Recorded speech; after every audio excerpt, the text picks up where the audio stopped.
Welcome to the deep dive.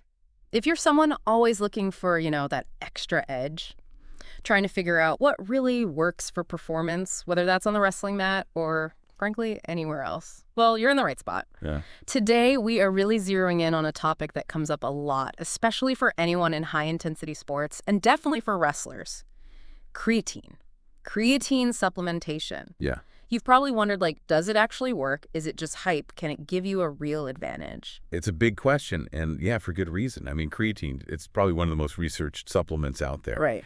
And its role in fueling those really explosive movements that are just so crucial in wrestling. Mm-hmm. Think about powering out of a hold or, hitting a super fast takedown. Seems pretty significant. Okay, so at its core, what is it? I know it's natural. It is. It's a compound your body actually makes, and it basically acts as a quick access energy source for those really high intensity bursts, short, powerful efforts. Okay, let's get into the mechanics a bit then. How does it provide that quick fuel? Well, think of your muscles having these little energy packs, mostly ATP. Right, ATP, the energy currency. Exactly. But when you go all out, like in a wrestling match, you burn through that ATP super fast. Mm-hmm. Creatine helps boost the amount of something called phosphocreatine stored in your muscles. Phosphocreatine, okay. And that acts like a rapid recharge system for the ATP. So when ATP runs low, phosphocreatine jumps in, helps remake it quickly. Okay. Which lets you keep going at that high intensity, maybe just a bit longer. Got it. So our mission today for this deep dive is pretty clear. We want to dissect whether creatine can really give wrestlers that performance edge. We'll look at the upsides, the potential benefits, but also weigh them against the really crucial factors, especially weight management. That's always huge in wrestling. Absolutely critical. And we're basing this on some solid groundwork insights from an article called "Should I Take Creatine If I Wrestle? The Ultimate Guide," which just came out March 5th, 2025. Seems pretty up to date. Yeah, it's a good source. It really digs into the specifics wrestlers need to weigh up, kind of cuts through some of the noise you hear about supplements generally. Okay, let's jump right into the power aspect then. That's maybe the biggest claim for creatine, isn't it? Boosting strength and power. What does the research highlighted in the guide actually say about this for wrestlers? Well, the guide points to quite a bit of research, actually. Right. And it consistently shows significant increases in maximal strength and power output when people supplement with creatine. Significant increases. Think how that plays out on the mat for a wrestler. Those explosive takedown shots, right? Yeah. The sheer power you need for a reversal or even just holding a strong defensive position. Yeah. All that stuff really relies on that maximal strength and power. Okay, this is where it gets really interesting for me. The guide connects this power surge back to that rapid ATP production we just talked about. Can you, paint a picture? How does that actually feel or look in a real match? Okay, sure. Imagine you're locked in a really tight collar and elbow tie-up. Both wrestlers are just grinding, max effort. I know the feeling. Then, suddenly there's an opening for a snap-down. That, split-second burst of power you need to hit it hard, overwhelm their resistance. That's where having more readily available ATP, thanks to creatine, could genuinely make a difference. Okay, so it's about that immediate force. Yeah, it could be that extra snap behind your move, or maybe the ability to maintain a really strong grip, just that fraction of a second longer, which decides things. Right. And the guide even mentions some findings suggesting strength gains could potentially double when you add creatine to your training, compared to just training alone. Double. Wow, okay. That's potentially huge in a sport like wrestling. It really could be game-changing, yeah. Such a physically demanding sport. Okay, so that covers the immediate power bursts. What about the longer game? Building overall muscle mass. We know that's key for wrestlers too, but again, they've got those weight classes. What's the guide say here?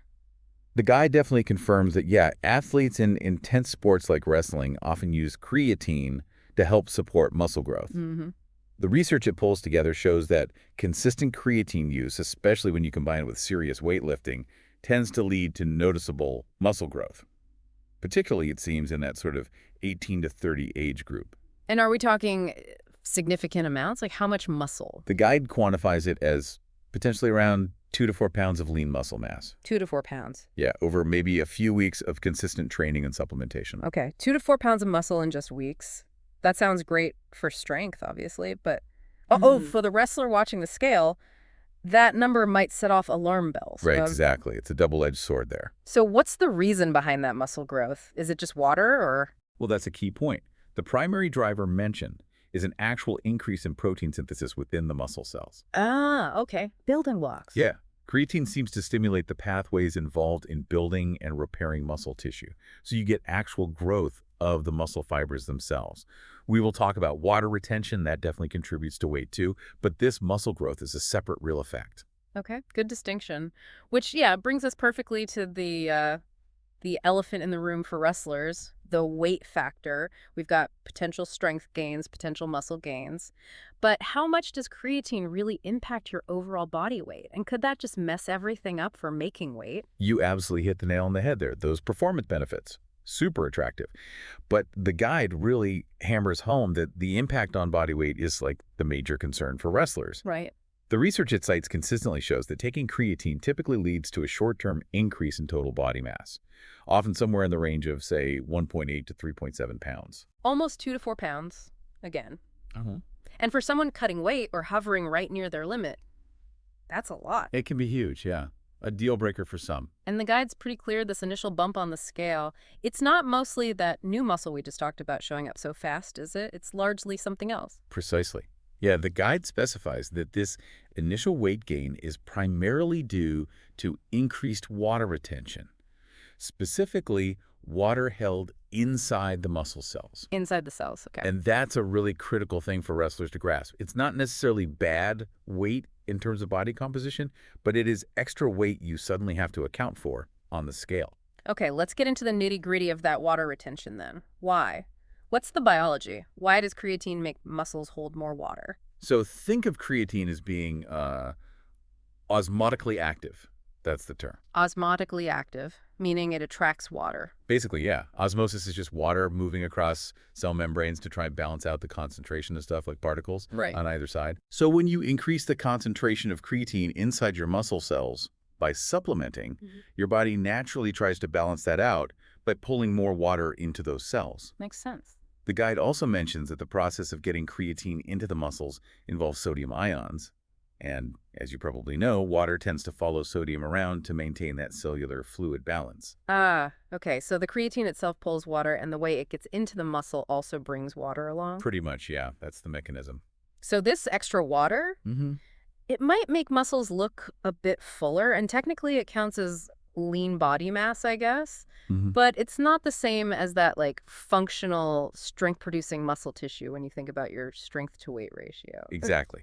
It doesn't necessarily make you stronger pound for pound in the same way that actual muscle fiber growth does. And like we keep saying, it could definitely be the thing that pushes you over your weight class limit. Absolutely.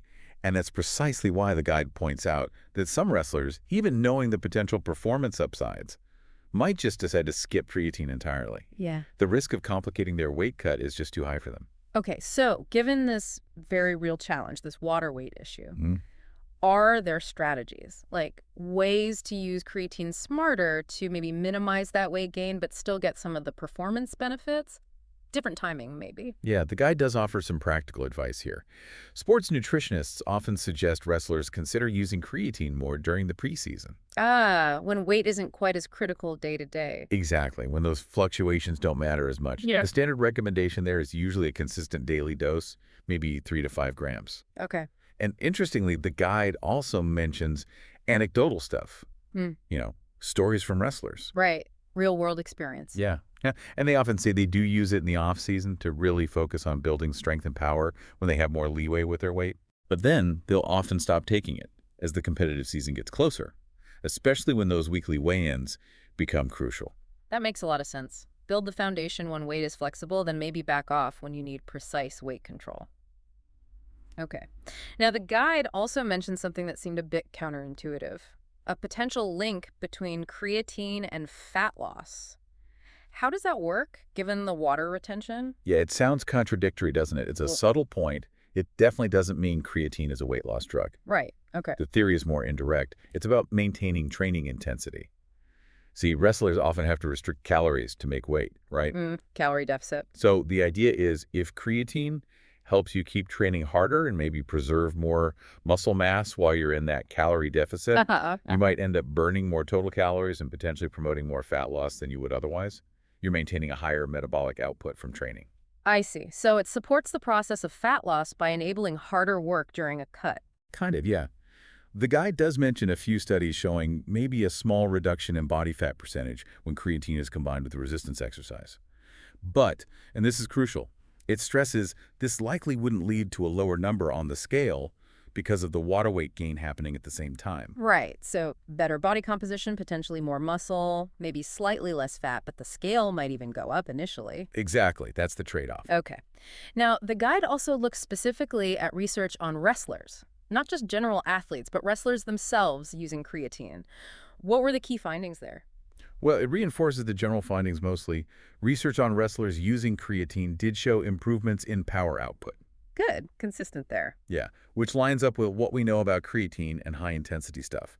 Some studies highlighted in the guide even suggested creatine might be almost like necessary to see really significant gains in strength, overall weight, and muscle mass, specifically in wrestlers undergoing tough training. Interesting. Necessary almost. That was the implication in some research, yeah. But it's important to be balanced, and the guide points this out too. Not all studies found clear positive results in wrestlers. Oh, okay. Mixed results sometimes. Yeah, which really just highlights that we probably need more research focused specifically on wrestlers to fully understand all the nuances. It's not always a simple one-to-one translation from other sports. That's a really important point. Science evolves, context matters. Okay, now, creatine's been popular for a while, and like anything popular, myths pop up. Lots of misinformation. The guide apparently tackles some common ones. Let's bust a few. Absolutely. Clearing these up is key for anyone thinking about using it. Okay, myth number 1. Creatine causes crazy bulking, especially in women, makes you huge overnight. Yeah, that's a common fear. The reality check from the guide is that getting significantly bigger requires, consistent hard training and eating enough, usually a calorie surplus. Right. Creatine can definitely help muscle growth. But women naturally have lower testosterone, so they typically see much more moderate gains than men. The idea of sudden, unwanted, excessive bulk, especially for women, mostly myth. Okay. Myth number 2.